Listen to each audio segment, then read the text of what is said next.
नमस्कार दोस्तों, स्वागत है आपका आपके अपने YouTube channel BK to science में। आज आपके लिए हम लेकर आए हैं क्लास 8 साइंस का एक बहुत ही महत्वपूर्ण चैप्टर नंबर 9, जो कि है रिप्रोडक्शन इन एनिमल। यानी कि इस चैप्टर में आज हम पढ़ने वाले हैं कि जो एनिमल यानी कि हमारे जितने भी जानवर हैं उनके अंदर रिप्रोडक्शन प्रक्रिया कैसे देखने को मिलती है, यानी कि वो रिप्रोड्यूस कैसे करते हैं। तो चलिए दोस्तों, इसी चैप्टर के बारे में आज हम पूरी डिटेल में बात करने वाले हैं और हम आपको रिप्रोडक्शन एनिमल को पूरा डिटेल में अच्छे से कवर करने वाले हैं, बिल्कुल एक एक लाइन हिंदी में। तो चलिए पहले स्टार्ट करते हैं। रिप्रोडक्शन रिप्रोडक्शन का मीन्स होता है जनन। एनिमल मीन्स जानवरों में, यानी कि इस चैप्टर का पूरा अर्थ है जानवरों में जनन प्रक्रिया। यानी कि जो जानवर हैं, जो जितने भी एनिमल्स हैं, वो अपने बच्चों को जन्म कैसे दे पाते हैं। देखिए, do you recall the process of digestion?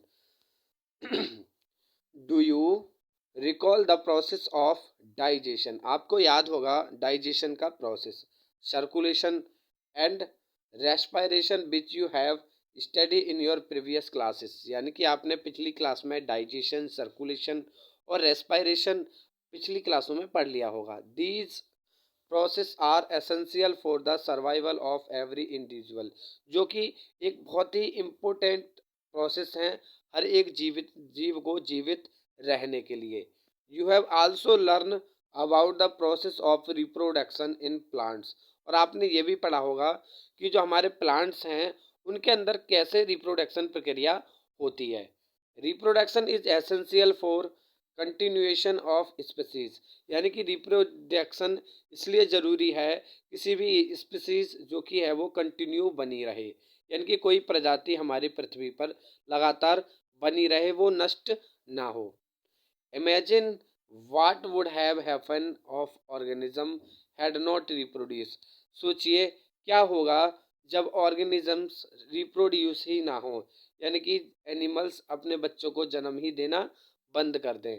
You realize sorry you realize that reproduction is very important as it ensure the continuation of similar kind of individual। तो आपने रियलाइज किया होगा कि जो रिप्रोडक्शन है वो बहुत इम्पोर्टेंट है, as it insure the continuation of similar species, यानी कि एक प्रकार की स्पीसीज को पूरी तरीके से बरकरार बनाए रखने के लिए हमारी अर्थ पर ये एक बहुत ही महत्वपूर्ण थिंग्स है। ठीक है, जर्मिनेशन जनरेशन आफ्टर जनरेशन, यानी कि एक जनरेशन के बाद दूसरी जनरेशन को बरकरार बनाए रखे, यह रिप्रोडक्शन के ही कारण संभव हो पाता है। You have already learn in your previous class about reproduction in plant. और आप पहले ही पिछली क्लासों में रिप्रोडक्शन इन प्लांट के बारे में अच्छे से पढ़ चुके हैं। In this chapter we shall learn how reproduction take place in animal. और इस चैप्टर में हम ये पढ़ने वाले हैं कि जो रिप्रोडक्शन प्रक्रिया है वो एनिमल्स के अंदर कैसे होती है, यानी कि जानवरों के अंदर कैसे पूर्ण होती है।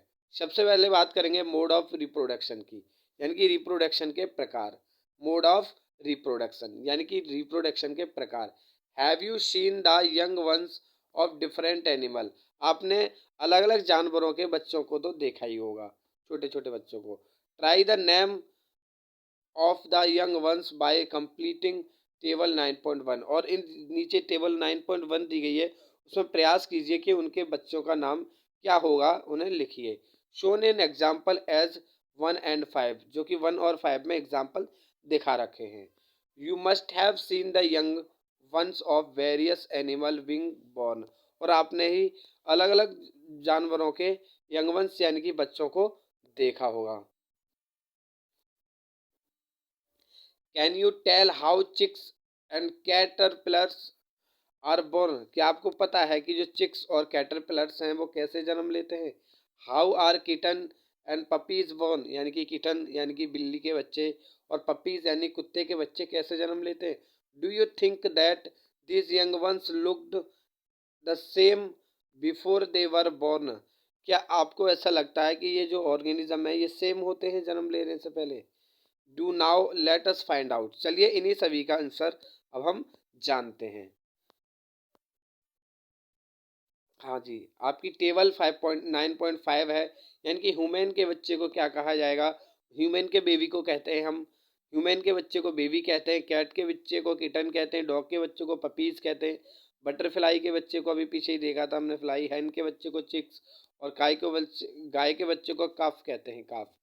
ठीक है, काफ। ऐसे ही फ्रॉग के बच्चे का भी अपना एक अलग नाम होता है। चलिए आगे देखते हैं।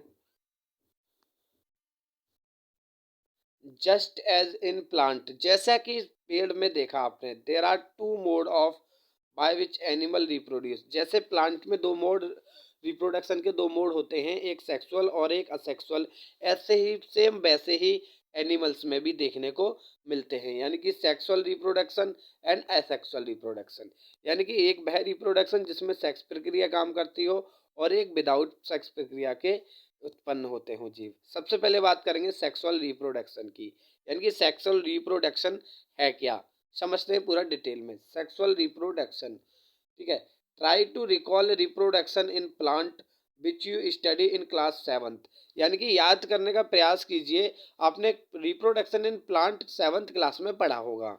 You will remember that plant that reproduce sexually have male and female reproductive part, तो आपने ये देखा होगा कि जो प्लांट सेक्सुअली रिप्रोड्यूस होते थे उनमें दो पार्ट्स होते थे, एक फीमेल और एक मेल, यानी कि एक नर और एक मादा। ठीक है, can you name these parts, क्या आप इन पार्ट्स के नाम बता सकते हैं। इन एनिमल आल्सो, एनिमल्स में भी mail and female have different reproductive part और ऑर्गन, यानी कि जैसे प्लांट में अलग अलग जगह पे रिप्रोडक्टिव पार्ट्स होते हैं, यानी कि मेल के पास अलग होते हैं और फीमेल के पास अलग, सेम वैसे ही हमारे एनिमल्स में भी देखने को मिलते हैं। Like plant the reproductive part in animal is also reproduce gamete, sorry, like plants, जैसे कि प्लांट में होता है, the reproductive part in animal also reproduce gamete that fuse to form zygote, यानी कि जैसे प्लांट्स में रिप्रोडक्टिव पार्ट्स गैमेट को प्रोड्यूस करते हैं, सेम वैसे ही एनिमल भी प्रोड्यूस करते हैं गैमेट को, जो कि फॉर्म करते हैं, दोनों गैमेट मिलकर के एक बना फॉर्म करते हैं zygote. It is a zygote, it is the zygote which develop into a new individual, और यही जाइगोट होता है जो कि एक नया इंडिविजुअल में कन्वर्ट हो जाता है। दोस्तों आशा करता हूँ आपको एक एक लाइन अच्छे से समझ में आ रही होगी और मेरा एक्सप्लेन करना एकदम अच्छे से पसंद आ रहा होगा। This types of reproduction beginning from fusion of male and female gamete is called sexual reproduction, यानी इसी प्रकार का reproduction, it is sorry this types of reproduction, यानी कि ऐसा रिप्रोडक्शन जिसमें मेल एंड फीमेल गैमेट मिल करके जाइगोट बनाते हो, ठीक है, beginning form fusion of male and female gamete called sexual reproduction, यानी कि वह इस प्रकार का रिप्रोडक्शन जिसमें फ्यूजन होता हो मेल और फीमेल गैमेट का, ठीक है, वही क्या कहलाता है हमारा sexual reproduction. Late us find out the reproductive part, चलिए अब रिप्रोडक्टिव पार्ट्स के बारे में देखते हैं। In human and study process of reproduction in them, चलिए अब रिप्रोडक्टिव पार्ट्स देखते हैं ह्यूमन के और उनको स्टडी करते हैं रिप्रोडक्शन प्रोसेस को।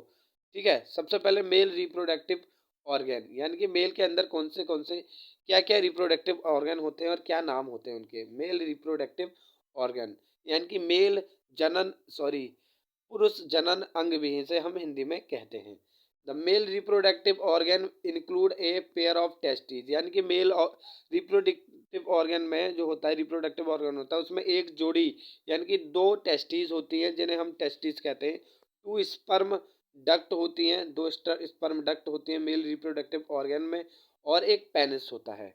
ठीक है, the testis reproduce the male gamete called sperm, और टेस्टिस जो है एक मेल गैमेट को प्रोड्यूस करती हैं जो कि क्या कहलाता है, स्पर्म, यानी कि जो हमारी टेस्टिस होती हैं वो प्रोड्यूस करती हैं मेल गैमेट जो कि स्पर्म कहलाता है। Million of sperm are produced by the testis, यानी कि लाखों दसियों लाख जो टेस्ट स्पर्म है वो टेस्टिस के द्वारा प्रोड्यूस किए जाते हैं। लुक एट फिगर 9.2, और आप फिगर 9.2 को देखिए, which show the picture of A sperm, जिसमें कि एक स्पर्म की पिक्चर को दिखाया गया है। Those sperm are very small in size, यानी कि ये स्पर्म काफी स्मॉल होते हैं साइज में। Each has a head, middle part, middle piece and a tail, यानी कि हर किसी में क्या क्या पार्ट्स होते हैं? हेड होता है, मिडिल पीस होता है और एक टेल होती है। Does it appear to be a single cell, और ये बिल्कुल सिंगल सेल की तरह ही दिखाई देता है। इंडीड ईच, हर एक में, sorry, each sperm is single cell with all usual cell component, हर एक स्पर्म में सिंगल सेल होती है with all usual cell components, हर यूजुअल सेल कंपोनेंट के साथ। तो दोस्तों फिगर 9.1 की बात कर रहे थे हम, 9.2 की, जो कि एक स्पर्म का डायग्राम है। देखिए हमारे मेल स्पर्म का डायग्राम है। ये ये पार्ट हेड कहलाया जाता है, ये मिडिल पीस और ये बचा हुआ टेल पार्ट होता है। और बच्चों ये मोटाइल होता है, यानी खुद से मूवमेंट कर सकता है। ये ह्यूमन स्पर्म था। अब बात करते हैं फीमेल रिप्रोडक्टिव पार्ट के बारे में। देखिए मेल रिप्रोडक्टिव पार्ट आपने देखा, आप हमें बताया गया कि इसमें दो स्पर्म डक्ट होती हैं। ये वाली जो देख रहे हैं आप, ये स्पर्म डक्ट हैं, ये इधर, ठीक है, ये जो, हाँ जी, ये स्पर्म डक्ट है।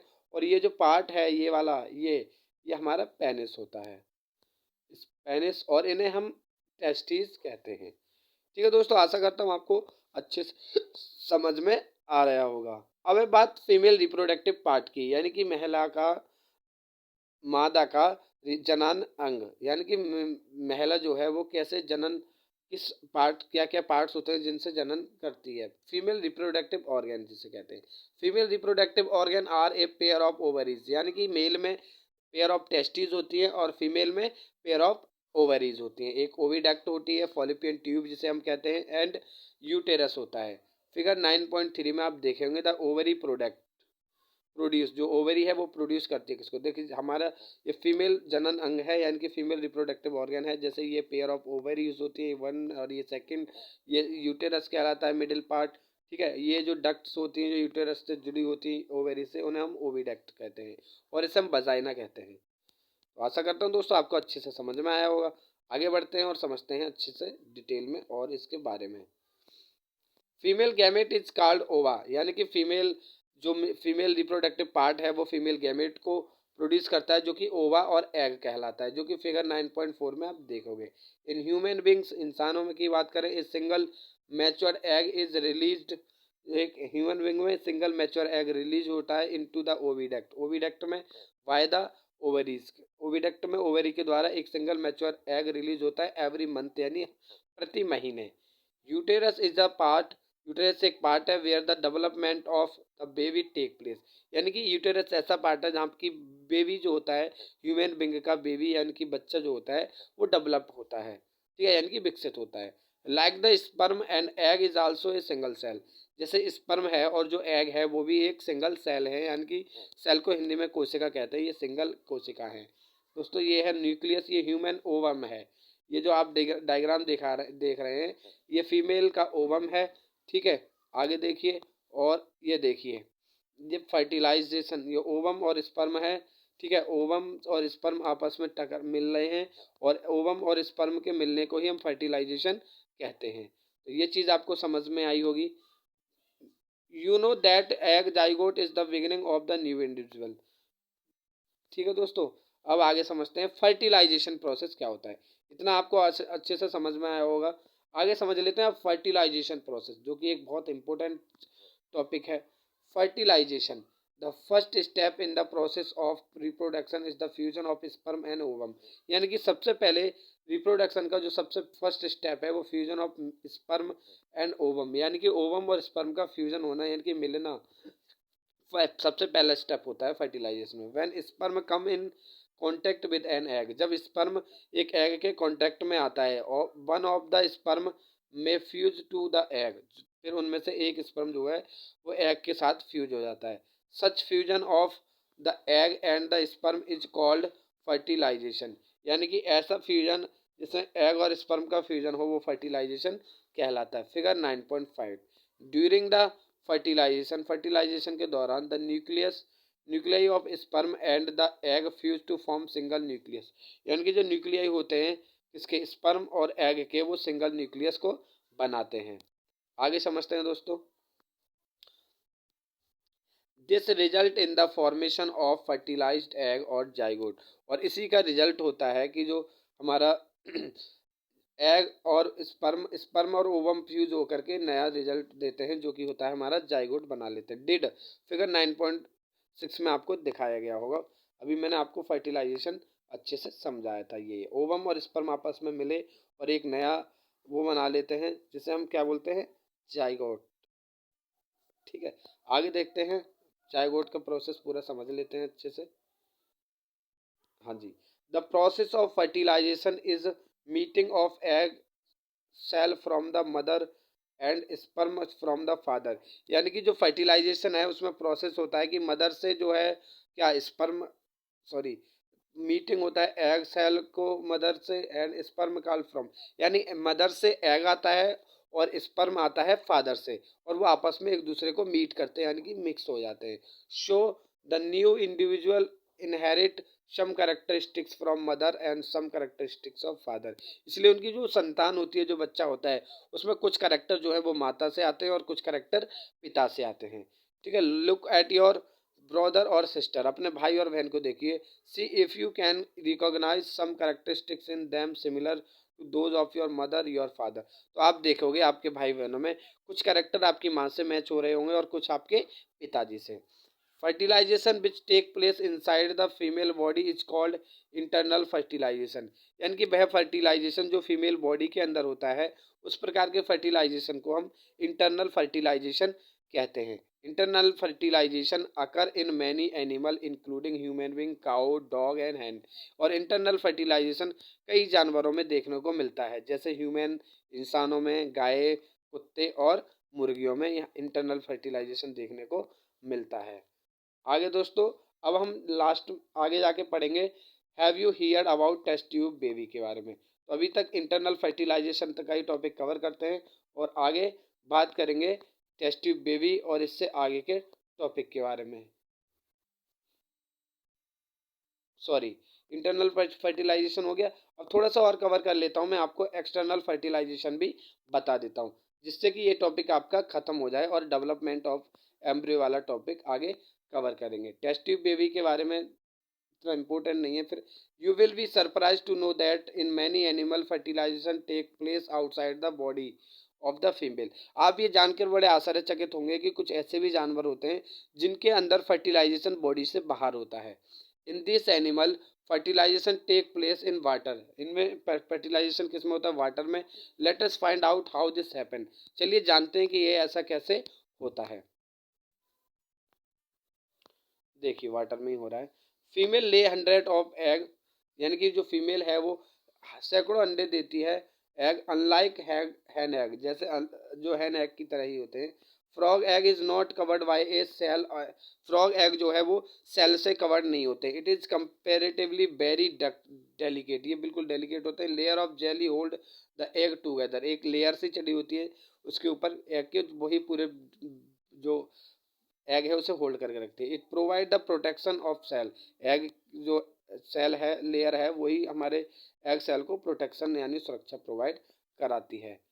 आगे समझते हैं।